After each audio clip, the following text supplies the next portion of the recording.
Padre, estamos aquí esta mañana, en primer lugar agradecidos porque tuvimos un incidente esta mañana y podríamos estar aquí sin electricidad, incómodos, Señor.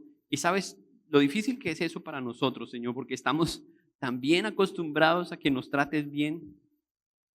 Sin embargo, Señor, en medio de la comodidad también podemos desaprovechar el tiempo estando en este lugar.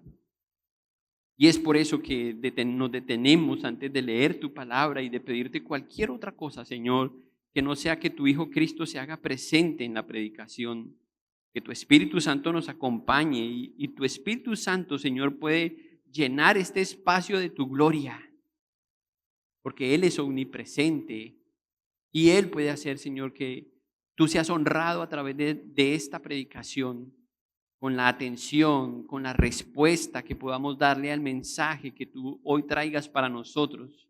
Pero queremos pedirte, Señor, que nos ayudes a aplicar tu palabra en nuestra vida, que este pasaje sea tan personal y tan práctico en nuestra vida, que salgamos de aquí dándote a ti la gloria por lo que Pablo escribió, por lo que Pablo reveló acerca de ti, de tu Hijo Cristo, que nosotros necesitamos escuchar, que nosotros necesitamos entender, tan urgente como estos hermanos en la iglesia de Corinto.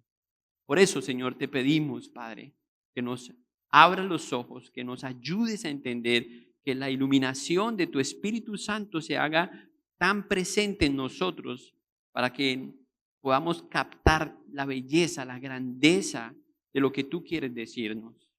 Gracias, Padre. Trae vida, trae sanación, restauración. Usa tu palabra, Señor, para lo que ella fue inspirada. Te lo pedimos en el nombre precioso de tu Hijo Cristo y por amor a tu Hijo Cristo pedimos esto. Amén. Muy bien, hermanos. Entonces, acompáñenme a leer desde el versículo 18. No vamos a leer todo el pasaje seguido porque dividí el pasaje en 3 secciones, que eran como los 3 mensajes que iba a predicar. Entonces voy a pedirles que me acompañen solamente a leer, empezando del capítulo 1, voy a leer los versículos 18 al versículo 25. ¿Ok? Dice el apóstol Pablo: porque la palabra de la cruz es locura a los que se pierden, pero a los que se salvan, esto es, a nosotros, es poder de Dios. Pues está escrito: destruiré la sabiduría de los sabios y desecharé el entendimiento de los entendidos. ¿Dónde está el sabio? ¿Dónde está el escriba? ¿Dónde está el disputador de este siglo? ¿No ha enloquecido Dios la sabiduría del mundo? Pues ya que en la sabiduría de Dios el mundo no conoció a Dios mediante la sabiduría, agradó a Dios salvar a los creyentes por la locura de la predicación, porque los judíos piden señales y los griegos buscan sabiduría, pero nosotros predicamos a Cristo crucificado, para los judíos ciertamente tropezadero y para los gentiles locura, mas para los llamados así judíos como griegos, Cristo, poder de Dios y sabiduría de Dios. Porque lo insensato de Dios es más sabio que los hombres, y lo débil de Dios es más fuerte que los hombres. Qué pasaje tan lindo. Yo pensaba otra vez que de este pasaje iba a salir una sola predicación, pero en realidad teníamos que conectarlo con lo que él va a decir en los versículos que siguen.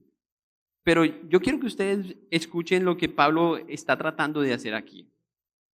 Pablo, nuevamente, él está redefiniendo lo que es para los corintios la sabiduría, ¿sí? Pablo dice con toda claridad que la intención de esto es que la fe de ellos sea fundamentada en la cruz, en el mensaje de la cruz. ¿Ok? Entonces eso es lo que va a hacer. Y vamos a dividir esto en 3 secciones para ver qué hace la cruz o el mensaje de la cruz o qué tiene que hacer el mensaje de la cruz en cada creyente. Los primeros versículos que leímos, vemos que la cruz revela una sabiduría que el mundo no puede aceptar. Eso es lo primero que hace el mensaje de la cruz. ¿Ok? Lo primero que hace el mensaje de la cruz es que revela una sabiduría que el mundo no puede aceptar. ¿Le han dicho a usted, usted está loco? Cuando usted intenta predicar a alguien, cuando usted intenta mostrar a alguien que sin Cristo usted no está dispuesto a vivir, que para usted vivir significa Cristo y morir es ganancia. ¿Alguna vez le han dicho que está loco? Yo espero que sí, ¿sí? Que nos llamen locos de remate por predicar a Cristo y por vivir el mensaje. Ahora, en el mensaje anterior, en los versículos 10 al 17, vimos el desastre de un mal entendimiento de la sabiduría de Dios, que conlleva a todas esas divisiones que ya tratamos en el mensaje anterior, que por supuesto opacan lo que el Señor hizo en la cruz. Si no entendemos esa sabiduría, pues el mensaje de la cruz no tiene mucho significado para muchos, especialmente para los de afuera, quienes están observando a la iglesia, porque la iglesia es la imagen viva de Dios. Entonces, claro, eso, si no entendemos la sabiduría de Dios, terminamos opacando esa imagen y ese mensaje. Ahora Pablo está explicando que el mensaje de la cruz es mucho más poderoso y efectivo que toda la sabiduría humana junta en un mismo salón, en una misma clase. Meta ahí todos los filósofos que usted conoce en esa misma clase. Y Pablo dice que la sabiduría de Dios es mucho más que todo el montón de filosofía que los griegos creían en su momento. Pero también explica que para los que se pierden es un mensaje ridículo. Ellos no encuentran sentido. Y yo creo que había curiosidad en muchos filósofos, en muchos hombres de la época, en los días de Pablo, por saber de qué hablaba Cristo. Sin embargo, ustedes notan en los evangelios que incluso los discípulos decían, ¿qué es esto que este hombre habla? Porque no entendían. Muchos de ellos no entendían la forma en que Jesús hablaba. Era un misterio. No le encontraban sentido al mensaje de Dios. Algunos incluso pudieron pensar, ese Dios de ellos está loco.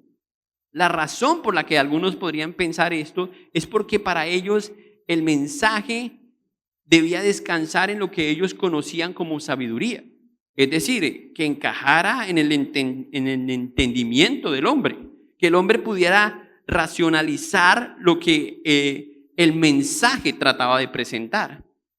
Pero de alguna forma no encajaba. ¿Por qué? Porque que una persona vaya a la cruz y muera por los inocentes, siendo una persona completamente santa y al mismo tiempo el Hijo de Dios encarnado en otra persona divinamente igual al Padre, ¿qué es eso? O sea, ¿dónde le cabe eso en la cabeza a un filósofo? En el razonamiento humano no había forma de que eso encajara. ¿Entienden?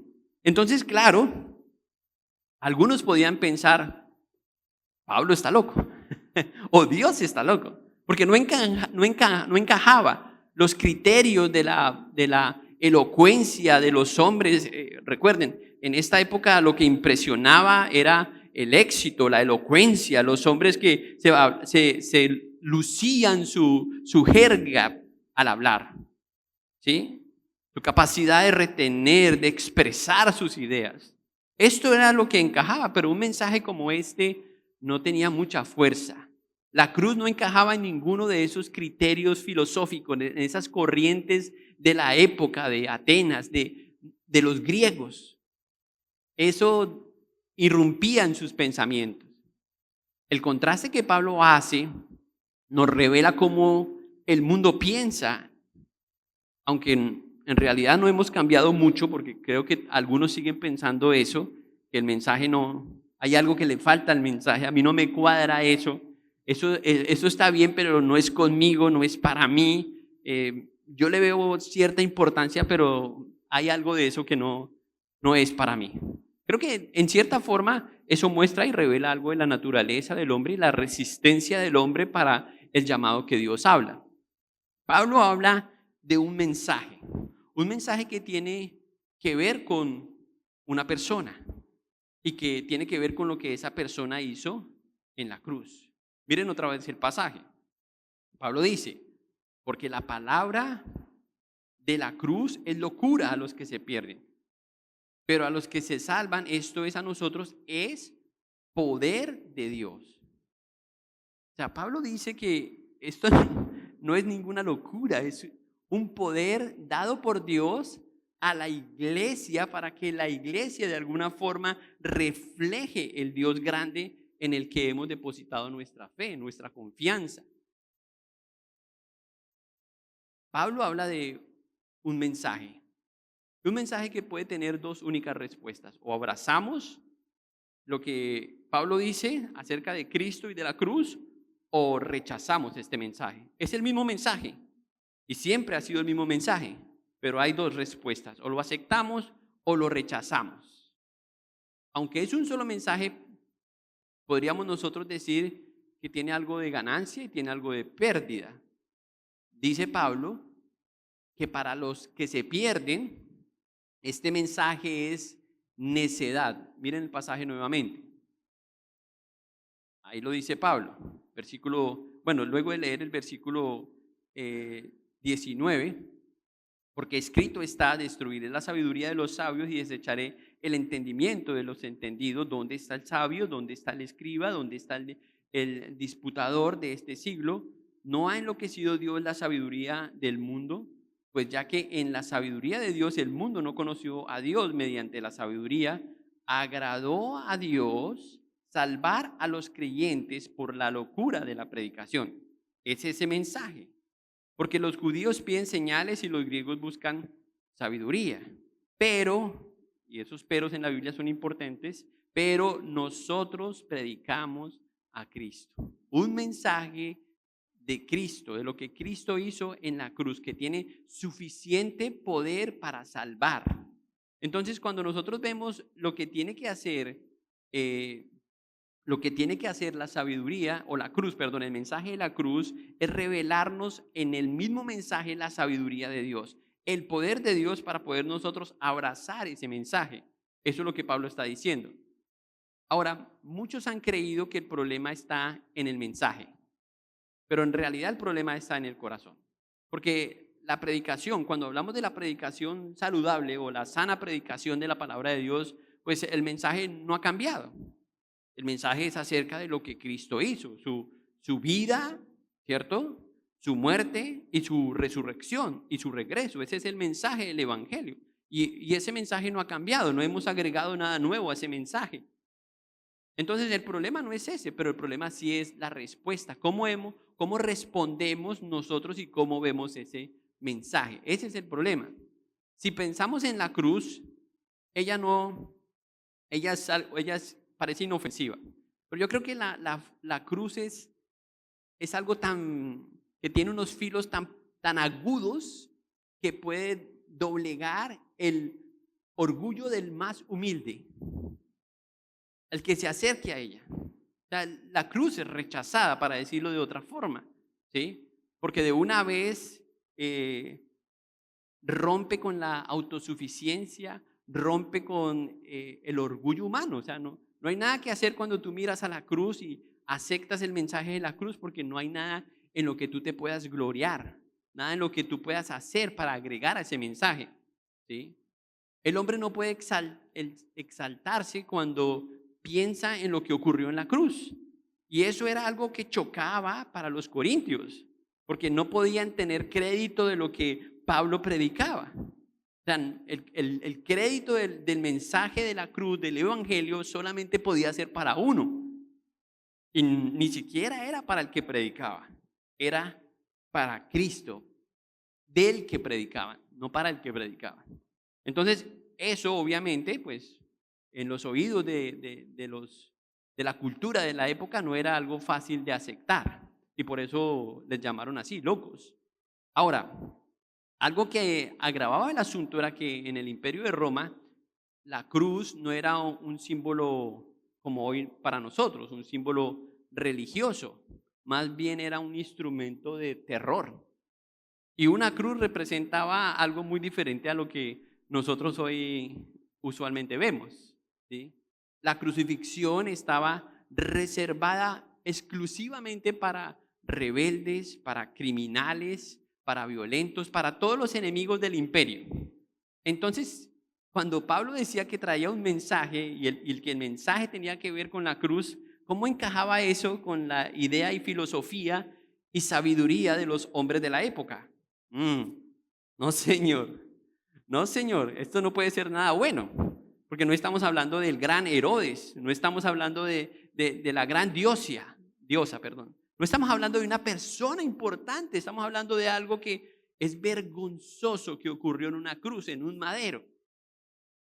Otro historiador llamado Cicerón dijo que, hablando de la cruz, dijo que la cruz fue el castigo más cruel y repugnante que ha existido. Hablando de los muchos métodos que habían en la época. Ahora, imaginémonos nuevamente cuando Pablo dijo o llevó este mensaje a la ciudad de Corinto. Con esta idea, con una filosofía tan pagana. Por un lado, el mensaje de la cruz habla del Salvador que murió en la cruz, habla del poder que Dios manifestó en la cruz, porque vemos ahí cómo Dios lo levantó, y habla de la esperanza que tiene el hombre, también pensando en la misma esperanza que Dios le dio a Jesús le dio a quienes lo acompañaban en la cruz, hablando de la resurrección. Eso nos suena muy inspirador en esa época. No tiene ningún valor para los sabios de la época. Sonaba absurdo para ellos, ridículo. Se mofaban de lo que significaba ir a la cruz y morir de esa manera. Y por supuesto sonaba loco. Entonces, cuando Pablo habla del poder de la cruz, tiene un poder, o habla de un poder inmerso en ese mensaje. Yo no sé si ustedes alguna vez jugaron a tener superpoderes. ¿Alguien jugó a eso? Yo jugaba con eso con mi hermano en las noches porque dormíamos en el mismo cuarto. Entonces decíamos, ¿cuál poder te gustaría tener? Y él decía, no, a mí me gustaría ser el hombre invisible. Y hablábamos de lo que cada uno haría con su poder, ¿sí? Y uno dice, bueno, obviamente eso es pura fantasía, ¿cierto? Pura ficción. Pero cuando Pablo dice que el mensaje del evangelio tiene poder, esto no es ficción, ¿sí? Esto es una realidad que Pablo quiere que ellos entiendan y que ellos puedan vivir. Nuevamente el versículo 18, al finalizar, es poder de Dios, porque está escrito, destruiré la sabiduría de los sabios y desecharé el entendimiento de los entendidos. Entonces ahí es cuando Pablo pregunta, a ver, levanten la mano, ¿dónde están los sabios? ¿Dónde están los escribas? ¿Dónde están quiénes son los inteligentes aquí? Levanten la mano, porque él quiere contrastar esa realidad de los hombres que no pueden entender lo que Dios hizo con el poder que Dios ha revelado a través del mensaje de la cruz, en donde ese mensaje tiene suficiente poder para resucitar a alguien. Y no es algo del Nuevo Testamento. O sea, hoy el Señor sigue resucitando vidas a través del mensaje del Evangelio. Lo que pasa es que nosotros no estamos en una funeraria mirando cómo se levantan los muertos. Pero todos nosotros estábamos muertos antes de recibir a Cristo. Y ese mensaje tan poderoso nos resucitó y nos dio vida espiritualmente. Porque antes la Biblia dice que estábamos muertos, separados de Dios, inertes, incapaces de dar la gloria a Dios. Así que si usted piensa en el poder que Pablo habla, en este poder que tiene el Evangelio, y piensa solamente en ¿qué hay? Piensen en esto, ¿qué hay más poderoso que pueda producir vida? O sea, quien tuviera la fórmula secreta, cualquier potencia mundial pagaría lo que fuera por esto, ¿cierto? Y esto sería el boom, el máximo poder.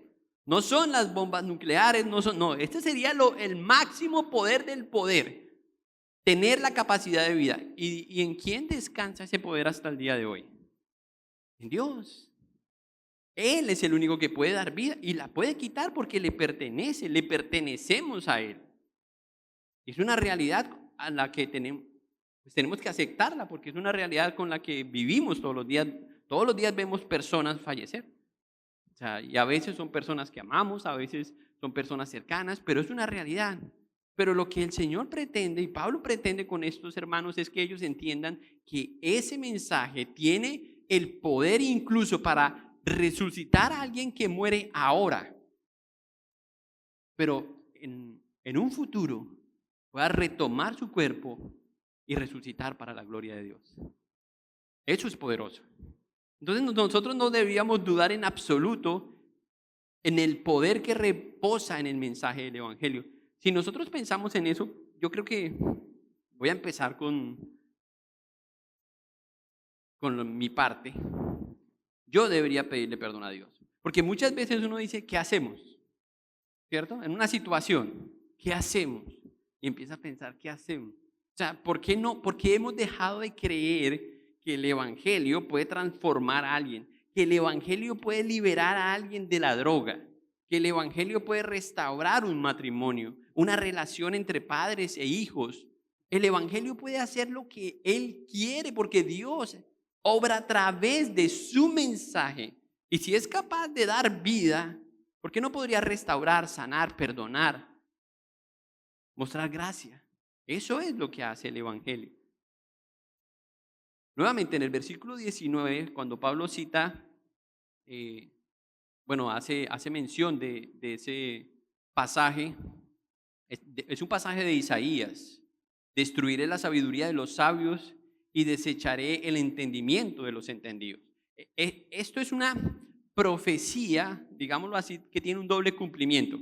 Lo que Isaías esperaba que ocurriera en su momento era, por supuesto, que ellos tuvieran la victoria, pero está hablando del futuro que Pablo ahora conoce, que destruirá la sabiduría de los sabios y desechará el entendimiento de los entendidos. ¿Cuándo ocurriría eso?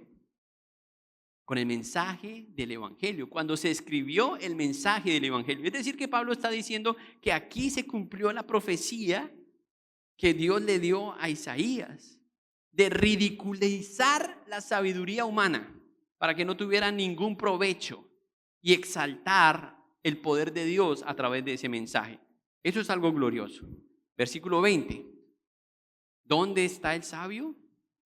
A la luz de ese mensaje podemos preguntarnos, ¿dónde están los que creían o los que se creían más sabios que otros? Dios hizo que esa sabiduría fuera ridícula. Ridícula. Es interesante porque hay hombres, hay personas todavía que quieren hacer de ellos mismos y de su inteligencia y sus capacidades un Dios. No voy a mencionarlos, ¿sí? Pero lo que más me sorprende no es eso, que ellos se quieran hacer dioses, sino que nosotros los pongamos en un altar y nos volvamos idólatras. Eso es lo que me sorprende. Y que admiremos más incluso a personas que a Dios mismo. Porque wow, es que ustedes vieron el poder que tiene tantos seguidores que y haríamos lo que fuera para estar allí, escuchándolos o siguiéndoles, o ojalá que nos den un trabajito con ellos, ¿cierto? Pues Dios dice que esa sabiduría, usted sume la sabiduría de Platón, Aristóteles y todos ellos, y no valen nada para Dios. Dios había dicho, Pablo dijo estas palabras en Romanos capítulo 3, no hay quien busque a Dios. El más sabio. Algunos se rompieron la cabeza buscando dónde estaba la llave, dónde está la chapa para entrar. Pero Pablo les dijo a ellos, lean Romanos capítulo 3, no hay quien busque a Dios, no hay quien lo entienda. ¿Quién puede entender a Dios?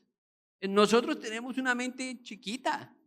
Bueno, yo sé que hay algunos que son bien cabezones, pero digo de mente, ¿cierto? Tenemos una mente pequeña en comparación a la mente de nuestro Dios, que es omnisciente. O sea, ¿cómo poder entender? Dios está haciendo una lectura en este momento de todo lo que está pasando por su mente, por cada uno de ustedes, y al mismo tiempo en millones de otros cristianos que están pensando en Él. Este es nuestro Dios. Él es un Dios grandioso. Así que pensemos en el dedo más pequeño de Dios, el más débil. El dedo más débil de Dios, piensen en ese dedo, quizás el meñique. Es más fuerte que toda la sabiduría humana junta. Por eso Pablo dice, siguen leyendo lo que dice Pablo. Versículo 21. Pues ya que en la sabiduría del mundo no conoció a Dios, mediante la sabiduría agradó Dios a salvar a los creyentes por la locura de la predicación. Porque los judíos piden señal y los griegos buscan sabiduría. Pero nosotros predicamos a Cristo crucificado, para los judíos ciertamente tropezadero y para los gentiles locura. Mas para los llamados, así judíos como griegos, Cristo, poder de Dios y sabiduría de Dios. Porque lo insensato de Dios es más sabio, o sea, lo más pequeño de Dios es lo más sabio para los hombres, y lo débil de Dios es más fuerte para los hombres. ¿Cómo nos vamos a enfrentar a Dios? Yo no sé si ustedes han leído Isaías capítulo 40. ¿Han leído ese capítulo? ¿Sí? Si no lo han leído, tienen que leerlo esta tarde, obligatoriamente. Pero ahí nos dice, por ejemplo, que en los dedos de Dios caben los montes que nosotros vemos. O sea, el Everest y esas cordilleras caben entre los dedos de Dios. Que en el hueco aquí de la mano de Dios caben los mares. O sea, eso es una descripción, claro, usted va a decir, o sea que Dios tiene mano. Bueno, eso es una figura para ayudarnos a entender a nosotros la grandeza de nuestro Dios. Es un Dios poderoso el que nosotros tenemos. Tenemos que pensar si seguiremos acudiendo al mensaje de los hombres o si el mensaje o la sabiduría de los hombres, miren, no nos damos cuenta porque nosotros decimos, no, es que ya estamos viviendo épocas diferentes, pero ¿saben lo que pasa? Que la tecnología nos está adoctrinando con filosofías huecas. Sí, esa es la realidad. No tenemos templos muy grandes, yo creo que son muy pequeños, pero están muy cercanos y nos estamos rindiendo a ellas. ¿Saben para qué? Para ser seguidores de alguien, de personas, y muchas veces solamente buscando entretenimiento. Ese es el derroche de sabiduría hoy día. Hombres que son capaces de entretenernos y tenernos por horas así. Qué sabios, ¿verdad? Qué capacidad, increíble, por horas, por ridículo que parezca, pero así es. Y nosotros nos rendimos a eso. Y esa es la parte que Pablo quiere evitar. Que sigamos entretenidos con la sabiduría del hombre. Porque esa sabiduría lo único que hace es que opaca el mensaje de la cruz. Cuando esa sabiduría, la sabiduría que encontramos en el mundo es más fuerte que el mensaje de la cruz se vuelve locura para nosotros. No tiene sentido ser cristiano, no tiene sentido hacer cosas para el Señor, hacer un ayuno, ir a la iglesia, servir, otra vez, ir el domingo. No, esas cosas son hartas, porque estamos siguiendo la corriente y la sabiduría de este mundo. La sabiduría de Dios no es para, escuchen hermanos, la sabiduría de Dios no es para nuestra entretención. La sabiduría de Dios es para nuestra salvación y para nuestra santificación. Es para eso que Dios nos ha dado sabiduría, ¿sí? No simplemente para navegar bien como peces en el agua, no. Es para que Él sea glorificado. Cuando ustedes abren el libro de Eclesiastés, Salomón, que se consideró el hombre más sabio, él dice que todo el pensamiento humano sin la guía de Dios puede llevar a una sola cosa. ¿Cuál es? Vanidad de vanidades. Eclesiastés capítulo 1. Vanidad de vanidades. Salomón fue un especialista en eso. Él tiene una maestría en esto. Él buscó la sabiduría, él buscó el conocimiento. ¿Y saben lo que encontró? vanidad. O sea, hueco. Él dice que se dedicó a estas cosas, al conocimiento, a la sabiduría. Se entregó por completo. Tenía todo el tiempo, tenía todos los recursos. ¿Y qué encontró? Hueco, como una porcelana por dentro, vacío. Eso es lo que dice Salomón. Lea Salomón, Eclesiastés, capítulo 1, capítulo 2. Logró poder, cumplió metas importantes. Sí, claro, él hizo muchas cosas. Pero muchas de las cosas que hizo fueron pasajeras. Y él no encontró la felicidad en lo que él hizo.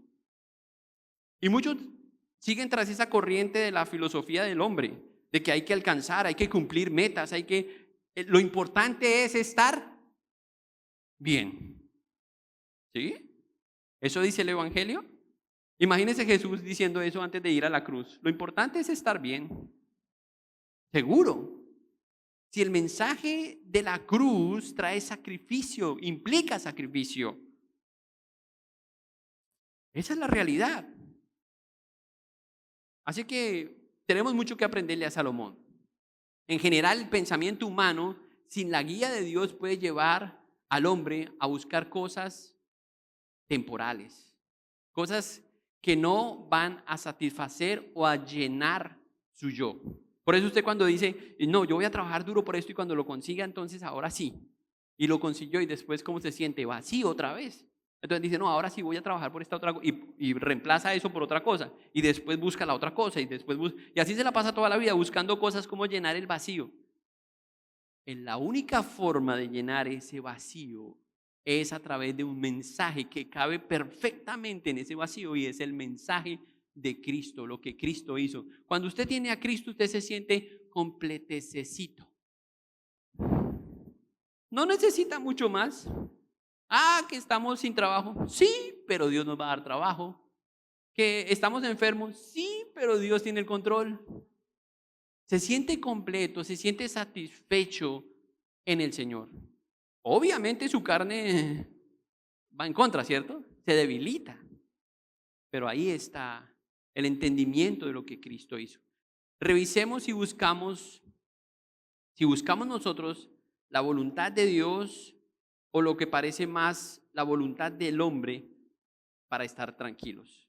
Revisemos eso en nuestra vida, porque muchos dicen que creen en Dios, pero toman decisiones basadas en la opinión de la gente, en la filosofía del hombre, en lo que suena bien, en lo que encaja en la sociedad, en lo más popular, en lo que trae éxito, en la lógica humana, no en lo que Dios dice. No toman decisiones pensando en Dios, buscando la felicidad. Así se llama la película, ¿cierto? Eso es lo que prima, no lo que dice Dios. ¿Y por qué no le preguntas a Dios qué quiere Dios? Vea, Dios es tan paciente. Dios te deja cometer tantos errores y Él sigue ahí esperando. Porque Él nos quiere guiar. Pero si usted ya sabe todo y en su propia sabiduría usted dice, Dios, sígueme. Bueno, Dios dice, vaya, yo aquí estoy, aquí espero. Cuando quieras conocer mi voluntad, te la voy a revelar. Pero nosotros somos guiados, pregúntese, ¿somos guiados por la sabiduría de Dios, por el mensaje de la cruz? ¿O es que somos demasiado inteligentes? ¿Somos demasiado sabios? ¿Acaso no dice Proverbios que dice que el hombre no debe fiarse en su propia opinión, sino confiar solamente en Dios? Pero es que tenemos experiencia, pastor. Pero yo he escuchado que al mejor panadero se le quema el pan. Aquí hay unos panaderos que me pueden decir que sí. ¿Cierto? O sea, ¿cómo podemos tener confianza en nosotros, en nuestra experiencia, en lo que hacemos o en nuestras emociones? Bueno, todo eso tiene que ver con la sabiduría del mundo. Pero el mensaje de la cruz nos lleva a pensar en lo que Cristo hizo y que Cristo sea quien nos guíe, que Cristo sea quien nos conduzca. Eso es lo que Pablo quiere, porque todo lo que Pablo va a decir en los próximos capítulos tiene que ver con ese mensaje. Un solo mensaje, dos respuestas. O abrazas esa respuesta o rechazas esa respuesta. Eso es lo que dice Pablo. Veamos los siguientes versículos. Versículo 26 ahora hasta el versículo 31. Pues mirad, hermanos, vuestra vocación, que no sois muchos sabios según la carne, ni muchos poderosos, ni muchos nobles, sino que de lo necio del mundo escogió Dios para avergonzar a los sabios. Y Lo débil del mundo escogió Dios para avergonzar a lo fuerte. Y lo vil del mundo y lo menospreciado escogió Dios. Y lo que no es, para deshacer lo que es, a fin de que nadie se jacte en su presencia. Mas por él estáis vosotros en Cristo Jesús, el cual nos ha sido hecho por Dios sabiduría, justificación, santificación y redención, para que, como está escrito, el que se gloría en el Señor. Wow. ¿Qué hace aquí el apóstol Pablo? Lo primero era que revelaba una sabiduría que el mundo no conoce. Eso es lo que hace el mensaje del evangelio, o el mensaje de la cruz, que es lo mismo.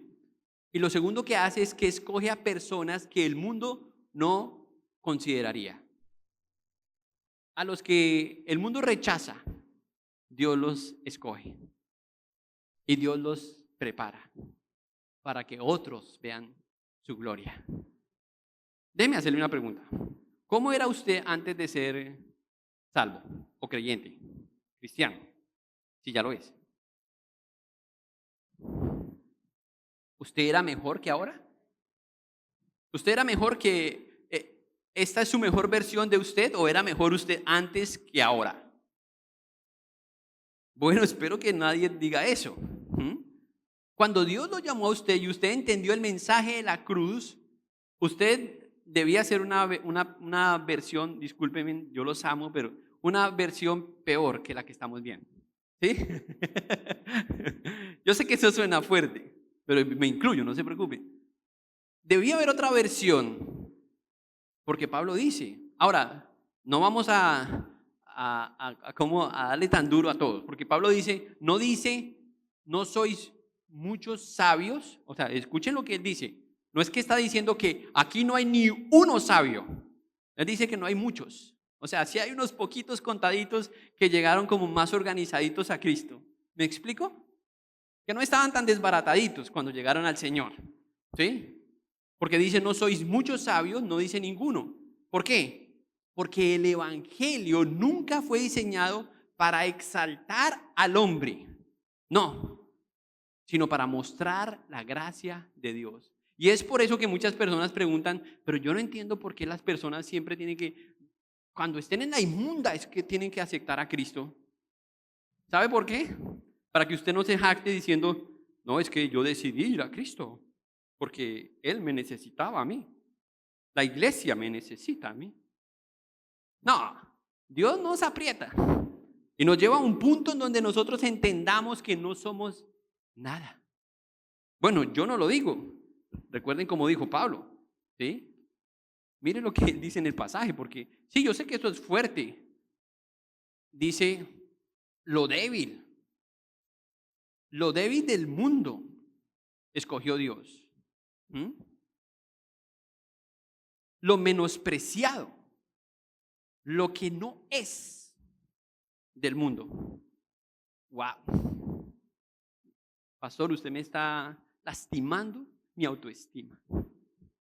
Eso es lo que dice el Señor, que no éramos mucho y el Señor nos escogió de allá, del mundo. El Señor dijo, venga para acá, ¿sí? De la nada nos sacó para hacer algo grandioso.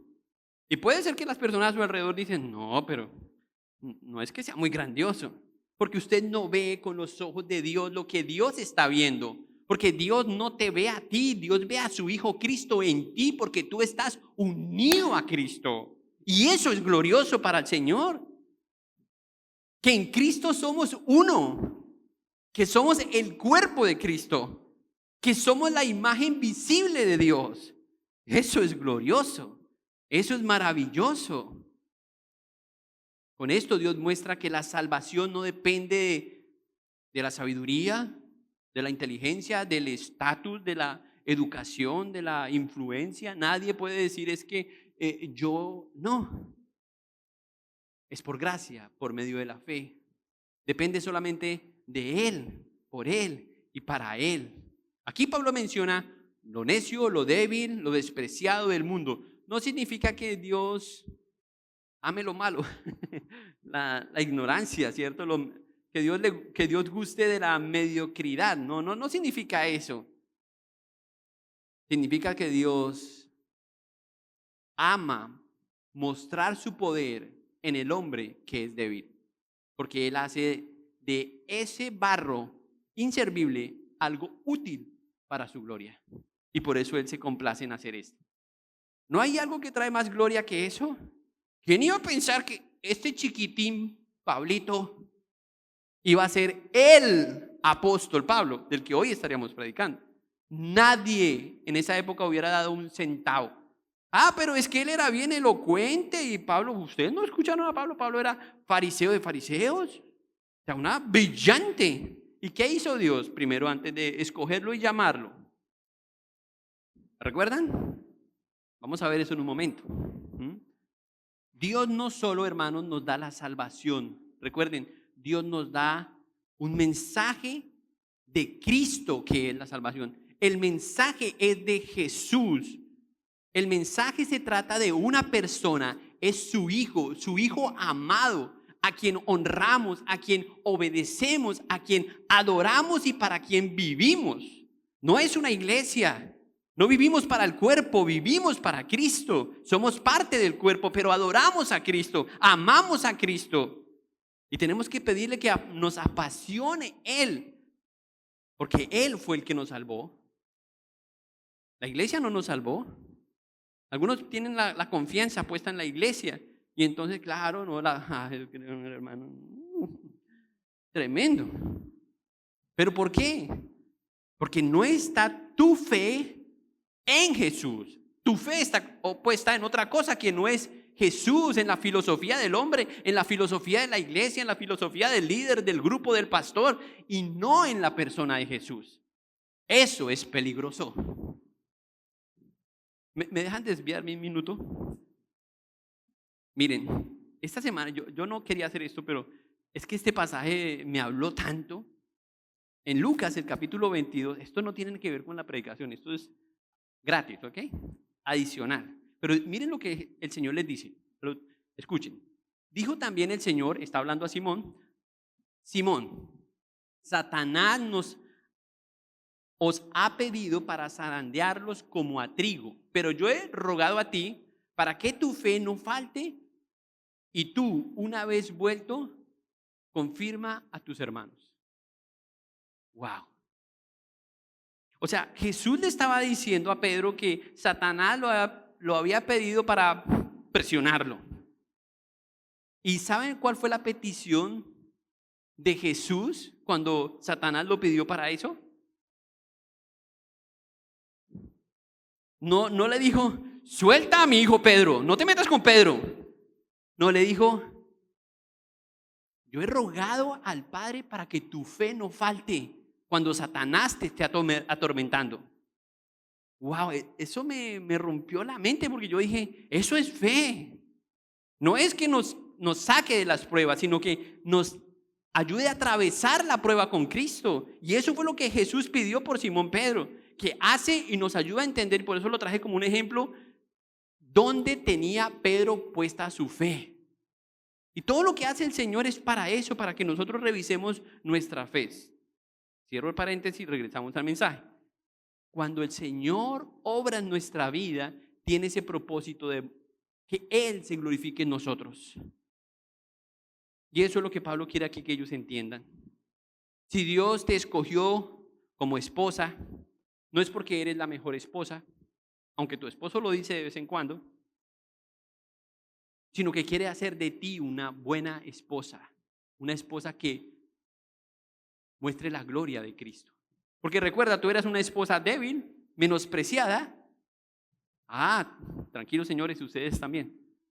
Si Dios te escogió a ti como esposo, no era porque eras el mejor esposo que ella podía tener. No, es porque Dios quiere convertirte en ese hombre líder, en ese hombre de fe que una mujer necesita.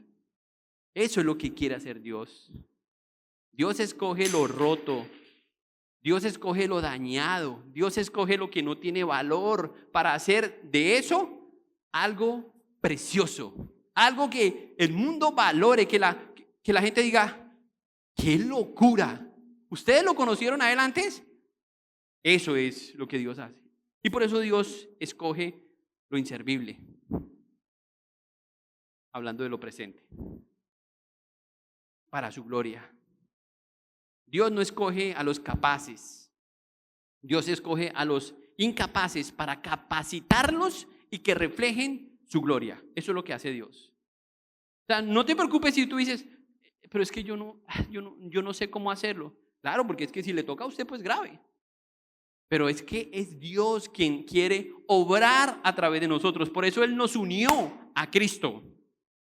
Porque es que Él no nos pide que seamos santos sin Cristo. Nadie puede ser santo sin Cristo. Nadie puede ser salvo sin Cristo. Es en Él, a través de Él, que podemos lograr lo que Dios espera de nosotros. En la persona de Cristo, Dios escoge para convertirnos en un trozo de su gloria. Otra vez, la cruz, hermanos, elimina cualquier competencia humana. Y yo creo que eso es muy importante saberlo, que eso no descansa. O sea, lo que Dios ha hecho no tiene nada que ver con lo que nosotros podamos hacer. Si alguna vez has dudado de que tú puedes cambiar o que puedes dejar un mal hábito, Dios lo puede hacer. Dios está dispuesto a hacerlo. Dios puede ayudarte, ¿sí? Dios llama a los débiles. Dios llama a lo despreciado para hacer cosas maravillosas. No dudes de que tu hijo, tu esposa, tu hermano, tu vecino, tu amigo, cualquiera, puede ser un vaso de barro en el que la gracia de Dios se glorifique para Dios mostrarse como Él es. Y si Dios te salvó a ti, ¿por qué no puedes salvar a otro? Yo digo eso, ¿verdad? Si Dios me salvó a mí, puede salvar a cualquiera, ¿sí? Porque como dijo Pablo, de lo más vil y despreciado del mundo, Pablo decía que era el abortivo de Dios. O sea, ni siquiera en las curvas pensaba, pero así es nuestro Dios. Leamos los primeros versículos del capítulo 2. Así que, hermanos, cuando fui a vosotros para anunciaros el testimonio de Dios, no fui con excelencia de palabras o de sabiduría, pues no me propuse no saber entre vosotros cosa alguna, sino a Cristo y a este crucificado. Y estuve entre vosotros con debilidad y con mucho temor y temblor. Y ni mi palabra, ni mi predicación fue con palabras persuasivas de humana sabiduría, sino con demostración del Espíritu y de poder, para que vuestra fe no sea fundada en la sabiduría de los hombres, sino en el poder de Dios. Eso es todo lo que Dios quiere.